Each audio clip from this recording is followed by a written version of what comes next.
ప్రముఖ పుణ్యక్షేత్రం తిరుమలలో వేసవిలో భక్తులు ఇబ్బంది పడకుండా టీటీడీ ప్రత్యేక ఏర్పాట్లు చేసింది. ప్రస్తుతం మనము మాడవీధుల్లో ఉన్నాము. ఇక్కడ చూసినట్లయితే శ్రీవారిని దర్శించుకున్న భక్తులకు కాళ్ళు కాలకుండా ఇక్కడ లారీల అంటే ట్యాంకర్ల ద్వారా నీటిని వెదజల్లే కార్యక్రమాన్ని నిరంతరాయంగా టీటీడీ చేపడుతుంది. అదేవిధంగా మాడవీధుల్లో ఎక్కడికక్కడ భక్తులకు కాళ్ళు కాలకుండా ఇటు వైట్ పెయింటింగ్ కూడా మాడవీధిలో మొత్తం చేశారు.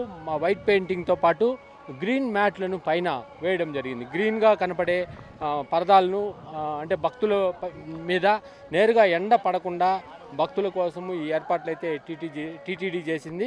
గత కొన్ని రోజులుగా కూడా వేసవి ప్రారంభమైనప్పటి నుంచి కూడా తిరుమలలో దాదాపుగా 36 డిగ్రీల సెంటీగ్రేడ్ ఉష్ణోగ్రతలు నమోదవుతున్న నేపథ్యంలో భక్తుల కోసము టీటీడీ ఇక్కడ ఏర్పాట్లను అయితే ముమ్మరంగా చేసింది. చూడొచ్చు మనము భక్తులకు ఎక్కడ మాడవీధుల్లో కాళ్ళు కాలకుండా టీటీడీ నీటిని వెదజల్లడంతో పాటు వైట్ పెయింట్ మీద నడిస్తే భక్తులు కాళ్ళు కాలు అటువంటి వైట్ పెయింట్ని మాడవీధులు మొత్తం కూడా బార్డర్ లాగా వేయడం జరిగింది. మరోవైపు ఎక్కడికక్కడ స్టాండ్స్ అంటే గ్యాలరీలు ఉన్నాయో గ్యాలరీలు ఉన్న ప్రాంతంలో గ్రీన్గా కనపడే ఒక మ్యాట్ను కూడా పైన వేయడం జరిగింది. అంటే భక్తుల మీద నేరుగా ఎండ పడకుండా కూడా టీటీడీ జాగ్రత్తలు తీసుకుంది.